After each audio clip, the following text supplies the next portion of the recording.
High guys welcome back to the channel. तो आजकेर भिडियोटा बड़ो मार पुजो माने मा तारार पुजो सामनेई जेहेतु आसते चलेछे कौशिकी अमाबस्या, तो सेई दिन आमरा अनेकेई पुजो करे थाकी बाड़ीते। और घरोया पद्धतिते तारा मायेर पुजो किभाबे करबे, मा कालीर पुजो तोमरा घरे किभाबे करबे तारই একটা ছোট্ট ভিডিও আজকে তোমাদের সঙ্গে শেয়ার করতে চলেছি। আই হোপ ভিডিওটা দেখতে তোমাদের ভালো লাগবে। ভাদ্র মাসের শুরুতে যে অমাবস্যা সেটাই কৌশিকী অমাবস্যা নামে পরিচিত। এই দিন মা তারার পুজো করা হয়ে থাকে। এর সঙ্গে অনেক পৌরাণিক কাহিনীও জড়িয়ে আছে। কৌশিকী অমাবস্যার পবিত্র তিথিতে তারাপীঠ মন্দিরে বিশেষ উপাচারে মা তারার পুজো করা হয়। এই বছর কৌশিকী অমাবস্যার দিনটি পালিত হবে 2রা সেপ্টেম্বর 16ই ভাদ্র। 1লা সেপ্টেম্বর শেষ রাতে 5:51 থেকে শুরু হচ্ছে কৌশিকী অমাবস্যার তিথি। তো এই দিন তোমরা বাড়িতে মা তারার পুজো করতে পারো খুবই সামান্য কিছু জিনিস জোগাড় করে। ঘট পেতেও পুজো করা যায়, ঘট না পেতেও পুজো করা যায়। আজকের ভিডিওতে আমি তোমাদের সঙ্গে শেয়ার করেছি ঘট না পেতে কিভাবে আমরা পুজো করতে পারি মায়ের, তো সেটাই। তো চলো দেখে নাও। প্রথমে এখানে দেখো আমি পঞ্চামৃত নিয়ে নিয়েছি, একটা পদ্ম ফুল নিয়েছি, জবার মালা, একটা চুনরি নিয়েছি, পৈতে নিয়েছি, আলতা সিঁদুর নিয়েছি, ফুল নিয়েছি, আর বেলপাতা ফুল এগুলো তো লাগবেই। আর এখানে দেখো ভোগের জন্য নৈবেদ্য গুছিয়ে নিয়েছি, 5 রকমের ফল নিয়েছি, একটু মিষ্টি নিয়েছি, আর লাল চন্দন বেটে নিচ্ছি যেহেতু মায়ের পুজোয় লাল চন্দন লাগে। এখানে একটা থালা আমি নিয়েছি, তার ভেতরে দেখো একটুখানি ফুল বিছিয়ে দিচ্ছি। আমার কাছে মা তারা ছোট্ট একটা মূর্তি আছে, তো সেই মূর্তিটাতেই আমি পঞ্চামৃত দিয়ে স্নান করিয়ে নিচ্ছি প্রথমে। তোমাদের কাছে যদি মা তারার এরকম মূর্তি না থাকে, তো যদি ছবি থাকে তো ফুলের ছিটে দিয়ে পঞ্চামৃত দিয়ে মাকে স্নানাভিষেক করিয়ে নিতে পারো। তো এখানে দেখো মাকে পঞ্চামৃত দিয়ে স্নান করানো হলো, তারপর একটু পুষ্প অভিষেক করে নিচ্ছি। পরিষ্কার জল দিয়ে স্নান করিয়ে নিচ্ছি মাকে, তারপর খুব ভালো করে মুছিয়ে নেব। তো এবার দেখো মাকে খুব ভালো করে আমি মুছিয়ে নিচ্ছি। তো মাকে তো স্নান করানো হয়ে গেল, আর আমার কাছে দুটো চরণ আছে মায়ের, তো চরণ দুটো এবার আমি অভিষেক করে নেব। তো এখানে দেখো চরণ দুটোকে আমি একটা থালার ভেতরে রেখে নিচ্ছি।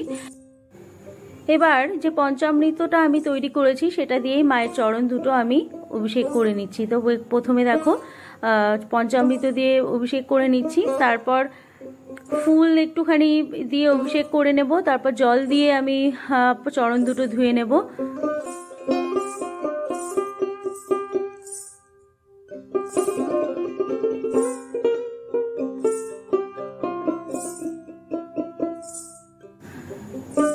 এবার দেখো একটু আলতা নিয়েছি, মায়ের চরণে একটু আলতা নিবেদন করে দিলাম আমি।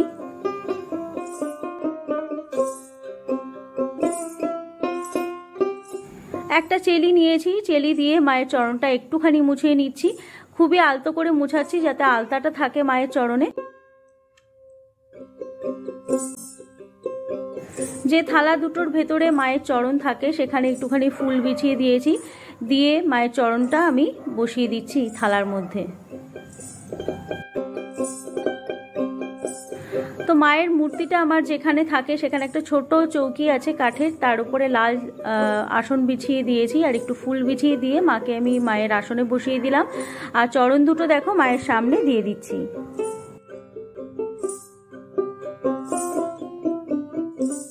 এবার প্রদীপ জ্বালিয়ে নিচ্ছি। তো আমি এখানে তেলের প্রদীপ জ্বালিয়েছি, তোমরা চাইলে এটা ঘিয়ের প্রদীপও জ্বালাতে পারো। তো ধূপকাঠিও জ্বালিয়ে নিচ্ছি। আর আমার কাছে যেহেতু মায়ের একটা ছবিও আছে, সেই ছবিটাতে আমি গঙ্গার জল দিয়ে খুব ভালো করে মুছিয়ে নিচ্ছি। গুরু বামদেবকেও মুছিয়ে নিলাম। আর প্রথমেই দেখো গণপতি বাপ্পার পুজো করে নিচ্ছি, লাল চন্দনের টিকা করে নিলাম। তারপর জবা ফুল গণপতি বাপ্পার অত্যন্ত প্রিয় ফুল, হলুদ ফুল গণপতি বাপ্পার প্রিয় ফুল, তো সেটাই গণপতি বাপ্পার চরণে নিবেদন করলাম, আর একটা পৈতে নিবেদন করে দিয়েছি। আর এখানে দেখো মাকে আমি একটা চুন্ডি নিবেদন করে দিলাম, তারপর লাল চন্দনের টিকা করে নিচ্ছি। এবার দেখো একটা জবার মালা নিয়েছি, এটা 100টা জবার মালা নয়, এমনি জবার মালা। তো লাল চন্দন সহযোগে মাকে নিবেদন করে দিলাম আর সিঁদুর পরিয়ে দিচ্ছি। আর পুজোর দিন মানে অমাবস্যার দিন তোমরা 100টা জবার মালাই মাকে নিবেদন করো। তো মাকে দেখো সিঁদুর পরানো হয়ে গেল।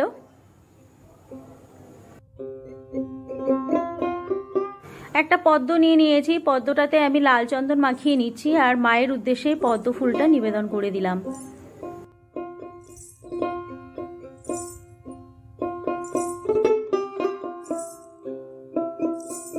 মায়ের চরণে লাল জবা নিবেদন করে দিচ্ছি।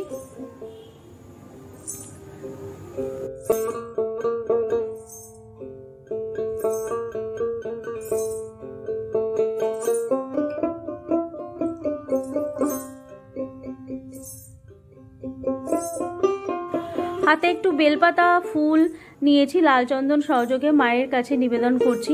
অবশ্যই মায়ের প্রণাম মন্ত্র পাঠ করে।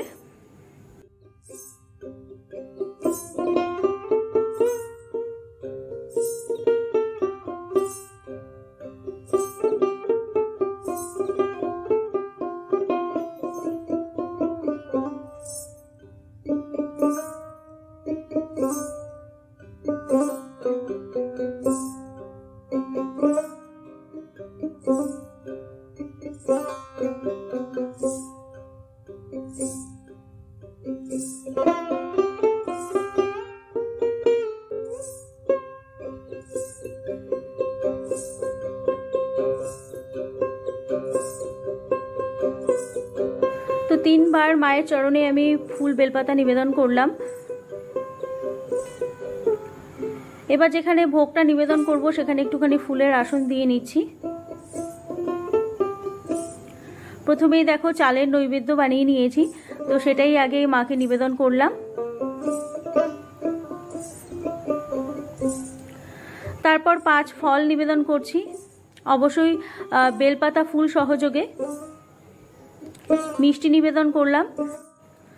তো সবাই সবার সামর্থ্য মতোই মাকে ভোগ নিবেদন করবে, অনেকে রান্নাভোগও মাকে নিবেদন করে। তো আমরা 5 ফল 5 মিষ্টি দিয়েই মাকে পুজো করব। তো এখানে দেখো ভোগ নিবেদন করার পর আরতি করে নেব, যার জন্য পঞ্চপ্রদীপটা জ্বালিয়ে নিচ্ছি আর কর্পূর জ্বালিয়ে নিচ্ছি। এবার আরতি করব।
আরতি করা হয়ে গেছে। যে ভোগটা আমি নিবেদন করেছিলাম, প্রথমে গুরু বামদেবকে ভোগটা খাইয়ে নিলাম, তারপর মা তারাকে ভোগটা খাইয়ে দিচ্ছি।